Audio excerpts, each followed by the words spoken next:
இதுக்கு முன்னாடி என்னை பற்றி பேசினா அது நாய்ஸ். இங்கே தான் நம்ம கம்பெனியை பற்றி பேசணும்.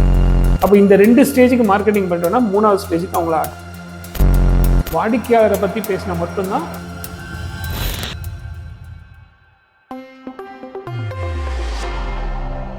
வணக்கம் ஃப்ரெண்ட்ஸ், இந்த வாரம் நம்ம பேச போகிற பிஸ்னஸ் மித் மார்க்கெட்டிங்.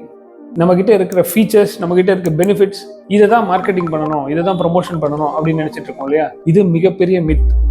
ஒரு உதாரணத்துக்கு, இப்போ ஒரு பிஸியான ஒரு ஷாப்பிங் இடத்துக்கு போகிறீங்க, ஒரு மார்க்கெட் போகிறீங்க, இல்லை ஒரு ரயில்வே ஸ்டேஷன் போகிறீங்கன்னு வச்சுக்கோங்க.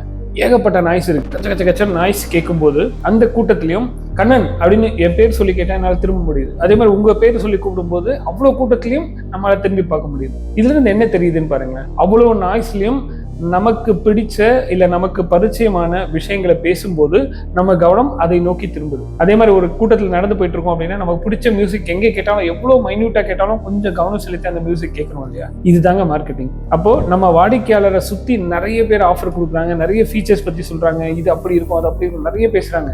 ஆனால் அதையெல்லாம் தாண்டி நம்ம பொட்டன்ஷியல் வாடிக்கையாளர் நம்மளை கவனிக்கணும் அப்படின்னா, செந்தமிழ் நாடினும் போதினிலே இன்ப தேன் வந்து பாயுது காதினிலே, அந்த மாதிரி அப்படியே தேன் வந்து பாயிற மாதிரி அவங்களுக்கு விஷயங்கள் இருக்கணும். அப்படி இருந்தால் அவங்க கவனிப்பாங்க. அப்போ அவங்க கவனிக்கிற மாதிரி விஷயங்களை அவங்க காதல கொண்டு போய் சொல்றது தான் மார்க்கெட்டிங். இப்போ நம்ம கஸ்டமருக்கு என்ன சொன்னா அவங்க கேட்பாங்க, இல்லை என்ன சொன்னா அவங்களுக்கு பிடிக்கும், இதை தெரிஞ்சுக்கணும். இதுதான் கிரக்ஸ் ஆஃப் மார்க்கெட்டிங்.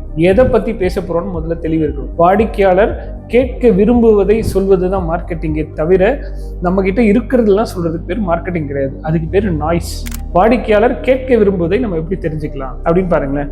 இப்போ நம்ம கிட்ட நம்ம கஸ்டமர் எதுக்காக வராரு அதை முதல்ல பார்ப்போம். இல்லை நான் ஒரு பிசியோதெரப்பி பண்றேன்னு வச்சுக்கோங்க, கஸ்டமர் எங்கிட்ட எதுக்கு வராங்க? அப்போ அடிப்படையில வாடிக்கையாளர் தேடிட்டு இருக்கிறதெல்லாம் அவருக்கு ஒரு பெயின் இருக்கு. ஸோ அந்த பெயினை பத்தி அவர் தெரிஞ்சுக்கணும்.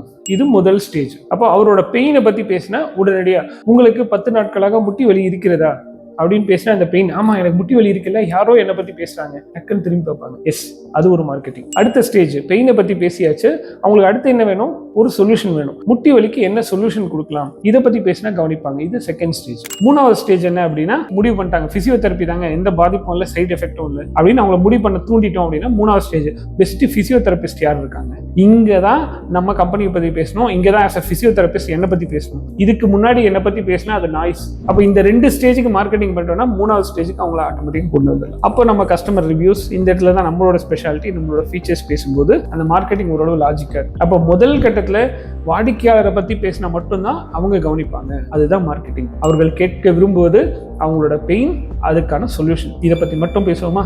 மீண்டும் சந்திப்போம். தேங்க்யூ.